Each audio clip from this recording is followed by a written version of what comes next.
আসসালামু আলাইকুম রহমতুল্লাহি ওবরাকাতু। সম্মানিত ভিউয়ার্স, কেমন আছেন? আশা করছি আল্লাহর অশেষ মেহেরবানিতে অনেক অনেক ভালো আছেন। তো সম্মানিত ভিউয়ার্স, আজকে আমি আপনাদেরকে কিভাবে আপনারা আজানের ভুলগুলা ঠিক করবেন এবং শুদ্ধ করে কিভাবে আপনারা আজান দিবেন সে বিষয়ে কথা বলবো ইনশাআল্লাহ। তো আমার এই ভিডিও দেখার পরে আশা করছি আজানের যে ভুলগুলো আপনার হতো, আজকে এই ভিডিও দেখার পরে আশা করছি আর কোনো ভুল হবে না ইনশাআল্লাহ। তো অনেকেই আজান দেন, কিন্তু আজানের মধ্যে মদ, গুন্না, মাখরাজ, ফুর, বারিক ইত্যাদি পরিপূর্ণভাবে অনেকেরই আদায় হয় না। তো আপনিও চাইলে আজানের এই ট্রেনিংটা শুনতে পারেন, হতে পারে আপনার অনেক ভুলও সংশোধন হতে পারে। তো সম্বন্ধে ভিউয়ার্স, আজান দেওয়ার সময় আপনাকে লক্ষ্য রাখতে হবে আজানে যেন অক্ষরগুলো যেন শুদ্ধ হয় এবং গুন্না, মদ, ফুর, বারিক এগুলো যেন আপনার সুন্দর হয়, শুদ্ধ হয়, সেদিকে লক্ষ্য রাখতে হবে। এরপরে আপনার হচ্ছে সুর, স্কেল যেটাকে বলে। তো আগে শুদ্ধ করতে হবে, এরপরে আপনাকে স্কেল দিতে হবে। তো সম্বন্ধে ভিউয়ার্স, শুরু করার আগে আপনাদের কাছে ছোট্ট একটি অনুরোধ, যদি আমার এই চ্যানেলে আপনারা নতুন হয়ে থাকেন তাহলে অবশ্যই চ্যানেলটি সাবস্ক্রাইব করে বেল আইকনটি চালু করে রাখবেন। তো সম্বন্ধে ভিউয়ার্স, চলুন শুরু করা যাক। প্রথম যখন আপনি আজান দেবেন আল্লাহু আকবার বলবেন। তো আমি একেবারে ভেঙ্গে ভেঙ্গে বলে দিব কোথায় কয়েল লম্বা হবে এবং কোথায় কিভাবে উচ্চারণ করবেন সেটাও আমি বলে দেব। আপনার কাজ হচ্ছে ধৈর্য সহকারে ভিডিওটি শেষ পর্যন্ত দেখতে হবে অবশ্যই। তো আপনি যখন আজান দিবেন প্রথমেই আল্লাহু আকবার বলবেন। আমজালাম জবর আল, লাম কারা জবর লা, আল, ল, লটা কারা জবর একালিপ টান হবে। দেখেন আল ল। আবার আল্লাহ শব্দ লামের পূর্বে যদি জবর অথবা পেশ হয় তাহলে ওই লামকে কিন্তু মোটা করে ফুর করে পড়তে হয়। আপনি যদি বলেন আল্লাহ তাহলে পরিপূর্ণ শুদ্ধ হবে না, বলতে হবে আল্লাহ। একটা মুখকে বড় করে মোটা করে ফুর করে পড়তে হবে। আল্লাহ, একালিপ টান দিবেন। হো, হাফেজ হো, আল্লাহ। হামজা কাব জবর আক, বারা জবর বার, আক, আক, বার, এক, বার, আল্লাহু আকবার। অনেকেই আছেন যারা আরবি বিষয়ে তেমন দক্ষ না, তারা আল্লাহু আকবার বলে ফেলেন, অর্থাৎ আল্লাহ ফু ফা উচ্চারণ করেন এখানের মধ্যে। এটা সম্পূর্ণ ভুল, আপনি অক্ষরটা পরিবর্তন করে ফেললেন। এখানে বলতে হবে আল্লাহ হাফেজ হু, আল্লাহ একালিপ টান, হাফেজ হু, আল্লাহ। আমজা কাব জবর আক, বার জবর বার, আল্লাহু আকবার। বার, রার পূর্বে যদি জবর অথবা পেশ হয় তাহলে ওই রাকে ফুর করতে হয়। রা ফুরবারিকে অনেক স্তর আছে। তো বারের রাটা যদি আল্লাহু আকবার বলেন, বার বললে কিন্তু পরিপূর্ণ শুদ্ধ হবে না, বলতে হবে বাউর, বাউর, রাটাকে ফুর করতে হবে। দেখেন আমি কীভাবে বলি, আল্লাহু আকবার, আল্লাহু আকবার। সেম এভাবে বলতে হবে, আল্লাহু আকবার, আল্লাহু আকবার। এভাবে আপনাকে শুদ্ধ করে আজান দিতে হবে। তারপর দেখেন আমজা শিন জবর আশ, হা জবর হা, আশ হা, আশ হা। আপনি যদি বলেন আশহাদু আল্লা ইলাহা ইল্লাল্লাহ, অর্থাৎ হাট আপনি ছেড়ে দিলেন, হবে না, ভুল হবে। বলতে হবে আশহাদু আল, আশ হা, হাটা উচ্চারণ করতে হবে। আমরা শুনছি আশ, অনেকেই বলেন আশহাদু আল্লাহ, এভাবে আশহাদু আল্লাহ হাটা ছেড়ে দেয়, এখানে হা উচ্চারণ করতে হবে, না হলে আপনি একটা অক্ষর ছেড়ে দিলেন। তো দেখেন আশহাদু আল, আমজালাম জবর আল, লাম লাম লাম লাম আলিফ জবর লা, লাটাকে টেনে লম্বা করতে হবে, এখানে মধ্যে মুনফাসিল। লা ইলা, আমজাদের ই, লাম লাম লাম করা জবর লা, হা জবর হা, আশহাদু আল্লা ইলাহা। এভাবে লাটা তিন আলিফ, ইলা লাম এক আলিফ, ইলাহা। আশহাদু আল্লা ইলাহা। যদি আপনার নিঃশ্বাস ছোটো হয় তাহলে এখানে থামতে পারেন, হা বলে। ইল্লাল্লাহ, আমজার আমজার ইল, লাম লাম জবর লাল, ইল্লাল্লাহ। অনেকে এখানে কিন্তু গুণনা করে এইভাবে বলে ইল্লাল্লাহ,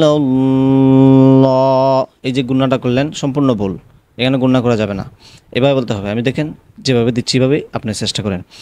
আশহাদু আল্লা ইলাহা ইল্লাল্লাহ, শেষে বড় হা, ইল্লাল্লাহ, লামটা ফুল করতে হবে, ইল্লাল্লাহ। এরপর দেখেন আশহাদু আন্না মুহাম্মাদুর রাসূলুল্লাহ, কি বলতে আমরা শুনবো আশহা জবর হা, আশহা দাল ফিজদু, আশহাদু আমজা নুন জবর আন্না, আন্না কিন্তু একালিফ গুণনা করতে হয়। নুন এবং মিমে যদি তাসদীদ হয় তাহলে ওই নুন এবং মিমকে একালিফ পরিমাণ গুণনা করতে হয়। আমজা নুন জবর আন, আশহাদু আন, আন আপনি যদি বলেন আশহাদু, আশহাদু আন্না, অর্থাৎ অক্ষরগুলো উচ্চারণ হলো না।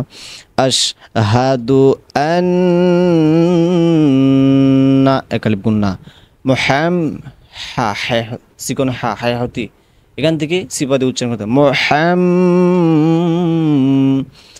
আশহাদু আন্না একালিফ গুণনা, মুহাম, এখানেও কিন্তু একালিফ গুণনা, মিমের উপর তাসদীদ আছে মুহাম। এখানের মধ্যে অনেকেই কনফিউজড হয়ে যান। কনফিউজড হওয়ার কারণ হচ্ছে মুহাম্মা দূর হবে নাকি মুহাম্মা দার হবে এখানের মধ্যে। এখানের মধ্যে অনেকেই যারা আরবি বিষয়ে অভিজ্ঞ নয় তারা কিন্তু এখানের মধ্যে কনফিউজড হয়ে যান। তো এখানের মধ্যে মুহাম্মা দার হবে কেন? মুহাম্মা দার হওয়ার কারণ কি? কারণ হচ্ছে ইন্না আন্নাকা আন্না লাইতা লাকিন্না লা আল্লাহ, এসব শব্দের পরে যদি ইসিম আসে তাহলে ওই ইসিমের শেষে নসব অর্থাৎ জবর দিতে হয়। এই জন্য মুহাম্মদ সাল্লাল্লাহু আলাইহি সাল্লাম একটা ইসিম, একটা নাম, এর আগে কিন্তু দেখেন আশহাদু আন্না, আন্না এসেছে, এই জন্য মুহাম্মদ সাল্লাল্লাহু আলাইহি সাল্লামের শেষে নসব অর্থাৎ জবর হয়েছে। আশা করছি আপনার ভুল ভেঙেছে। তো এখানের মধ্যে মুহাম্মদ দূর হবে না, মুহাম্মদ দার বলতে হবে। দেখেন আশহাদু আন্না মুহাম্মাদার রাসূল, মাদার রটা ফুর করতে হবে, রাসূলুল্লাহ লুল্লাহ ওই লামটাকেও ফুর করতে হবে, সিন একালিফ টান হবে, রাসূলুল্লাহ,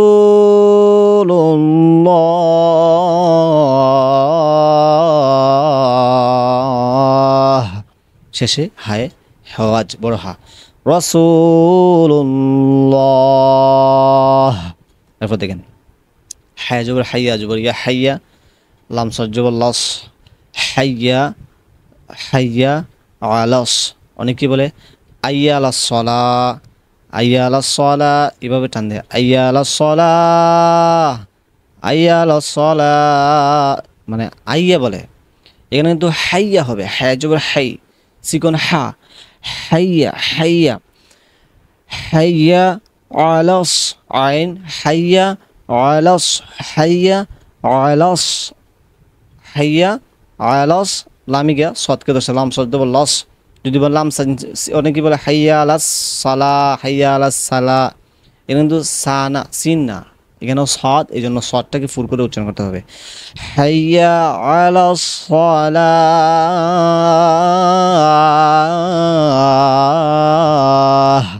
শেষে হায় আলা সলাহের ক্ষেত্রে এই জিনিসটা লক্ষ্য রাখবেন, শেষে হায়ে হেওয়াজ সলাহ, গুলতা থাকার কারণে তামার কারণে এখানে হা হয়ে গিয়েছে, এই জন্য সলাহ বড় হা দিয়ে উচ্চারণ করবেন।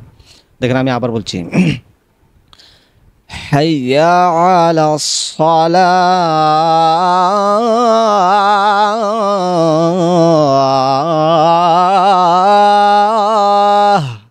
বড় হা এখানে উচ্চারণ করতে হবে। এরপর দেখেন হায়া জবর হাইয়া, ইয়া জবর ইয়া, হাইয়া লাম লাম জবর লাল, হাইয়া আলাল, হাইয়া আইন জবর আলাম লাম জবর লাল, হাইয়া আলাল ফালাহ, হাইয়া আলাল ফালাহের ক্ষেত্রে শেষে কিন্তু হাইয়া হতি অর্থাৎ সিকোন হা কণ্ঠনালীর ওসতে হলক অর্থাৎ কণ্ঠনালীর মধ্যস্থল থেকে এই হাটা উচ্চারণ করতে হবে, সলাহ সিপা দিয়ে বের করতে হবে হাটাকে, ফালাহ সলাহের ক্ষেত্রে এভাবে সলাহ, শেষে বড় হা, আর ফালাহের ক্ষেত্রে হাইয়া আলাল ফালাহ,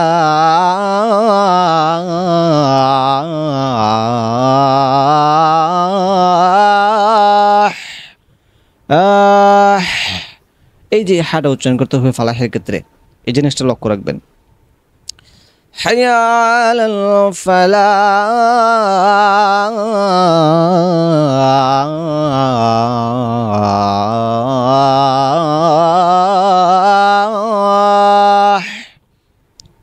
এরপর দেখেন আল্লাহ, লামটাকে ফুল করবেন, আল্লাহু আকবার, আল্লাহু আকবার। লাটা তিনের টান হবে, লা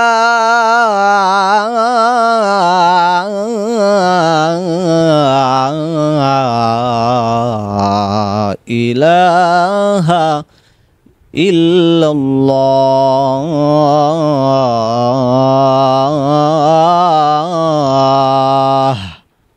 এই হচ্ছে শুদ্ধ করে আজান। তো আশা করছি আপনার আজানে যে ভুল ছিল, আশা করছি এই ভিডিও দেখার পরে আপনার ভুলগুলা ইনশাআল্লাহ সংশোধন হয়ে গিয়েছে।